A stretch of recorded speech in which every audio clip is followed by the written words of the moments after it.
Africa must change this narrative that the IMF will construct a program for us in our countries. We must construct the programs and ask the IMF to support us in our programs. And this president never shied away from the risk of being unpopular with the voters when we said this is the Zambia program with the IMF, not the IMF program with Zambia. And we maintained that narrative and made the IMF understand that. And we had a 38-month program. December, we concluded that program with 6 reviews, and we passed all the reviews in that 38-month program.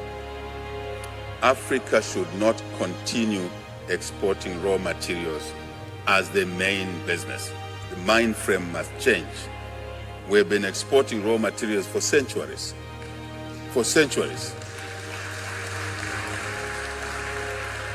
Including human beings. For centuries. Surely we cannot continue doing that. Surely it means we're not serious about what we're doing. Absolutely. So we must change the narrative. And that must happen together with the mining companies, because it's good for the companies as well. So we can grow our economy, so we can create more jobs, so we can create more business opportunities. Simple, straight. It doesn't need extra intelligence to understand that Africa needs to grow. And for us to grow, the mining sector sits at the center of this. And value addition is a key component, as my brother was saying what you're saying here. We can do this across the continent, not waiting in a sequential way, but in a simultaneous way. I believe in that. We need larger quantities of capital, as I said, a fair price of capital that will allow us to grow in a manner that is sustainable. And it profits everybody when we do it that way. We have an issue in Zambia. All of a sudden, we're sitting on gold in every part of the country. All of a sudden. Even before our survey is completed. Local communities are digging up gold everywhere. So now, small artisanal mining is becoming a challenge as opposed to an opportunity, big opportunity. So we set 4 rules. I heard some of you talk about these rules. 4 rules, a booklet of 4 rules.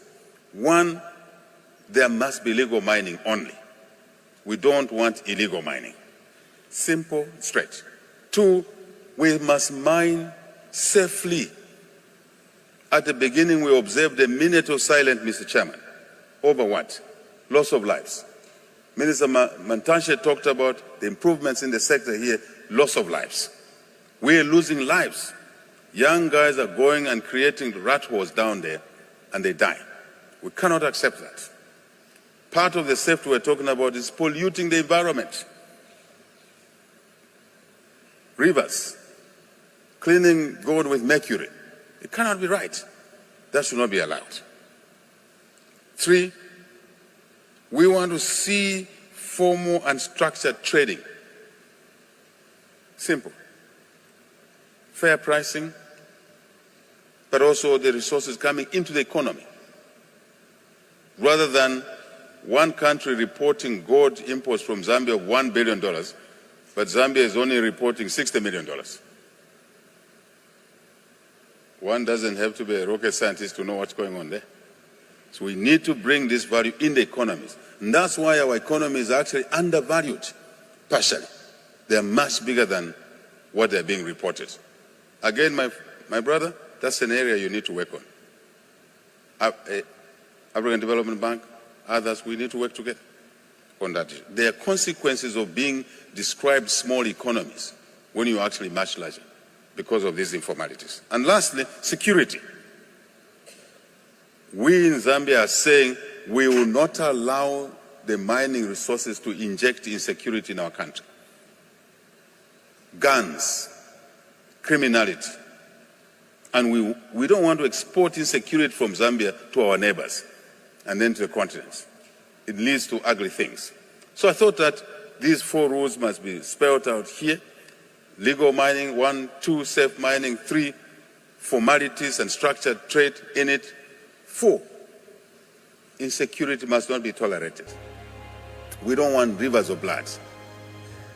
We don't want instability in governments triggered by this undercover economy and then guns and other things.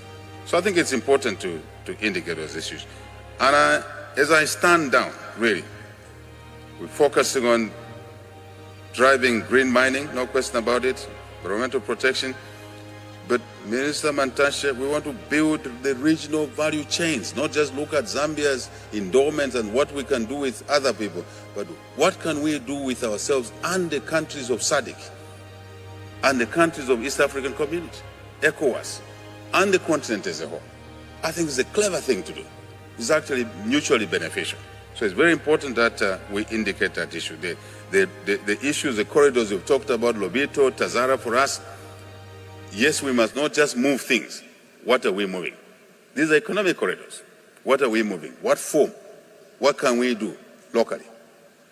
If not ourselves, with DRC. If not with DRC and Zambia, with South Africa, with Kenya, with Nigeria, with Ghana. What can we do together? I think this must be hot in our conversations. And then we can work into our shared visions, strategies, and programs, implementation. Let me close by saying women are important. We've already heard the story. Women are important. In the mining sector, women are important. They are the first line of core to benefiting a family, a community. So we want to see more women. And we're giving licenses to women. But licenses alone without the support mechanisms are not enough. And that's why what we want to learn from other countries. What have other countries done in that space? Happy to learn. We're stronger together. Partnership will drive Africa's transformation. No question about it. Africa should anchor the JVs, the partnerships on the continent. We're not saying alone, but even when we work with the East or West, we must anchor those JVs and structure them properly, that they benefit our populations as well. We recognize investor priorities, but we must also align the investor priorities with local interests. Very important. That's the job of government. But government also wants businesses to succeed. For my sins of the past, I come from that sector. And I don't see any contradiction. Yes, here we are. Greetings and welcome everyone, my dear lovely family. Please allow me to stop a little bit. Africa should not continue exporting raw materials as the main business. We need to largely change the narratives.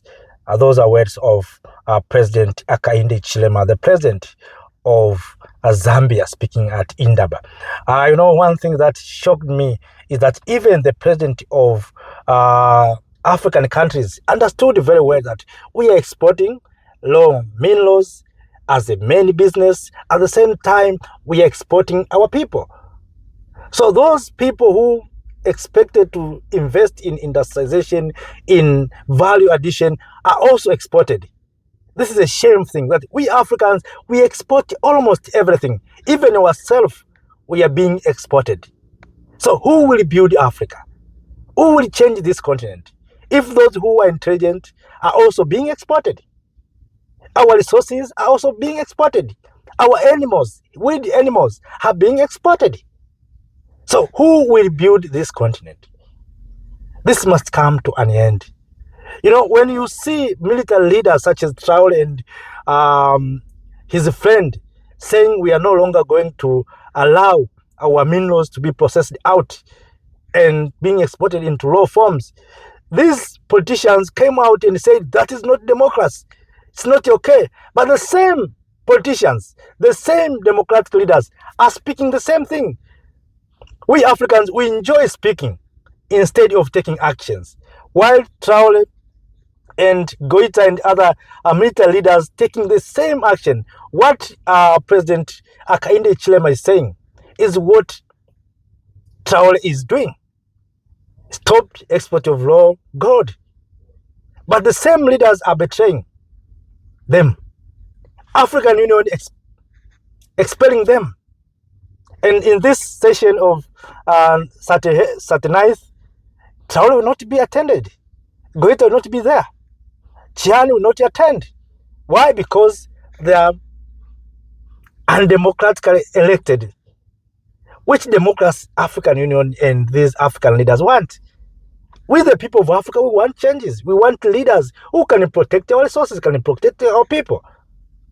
So, family, brothers and sisters, this is the Africa that we have. This is the Africa that always we are talking about. This is the Africa that we are trying to push to see if we can change. We have leaders who are doing nothing. We have leaders who are working for the Western agencies, who are working as puppets. So this chain of exporting Africans, exporting resources is beneficiaries. There's those who are beneficiaries of these systems. So they're gaining money. So family, brothers and sisters, it is paining, but that's the reality. We Africans, we are exporting raw materials, at the same time we're exporting ourselves to Europe, America, and China, and expecting that the continent will be built. So family, I'm waiting to hear your comment. Your comment is very, very important, but all in all, I wish to see your contribution, your views on this matter. What can we do as Africans, especially this generation? You know, the generation of Kwame Nkrumah, they did that job. They help us Africans to attain what we call political independence. Right now, we want economic independence. So this is our duty. So family, please share with us your opinions, and also share this video to other Africans who are here in the continent and to those who are in the diaspora also. Thank you. Thank you, Africa.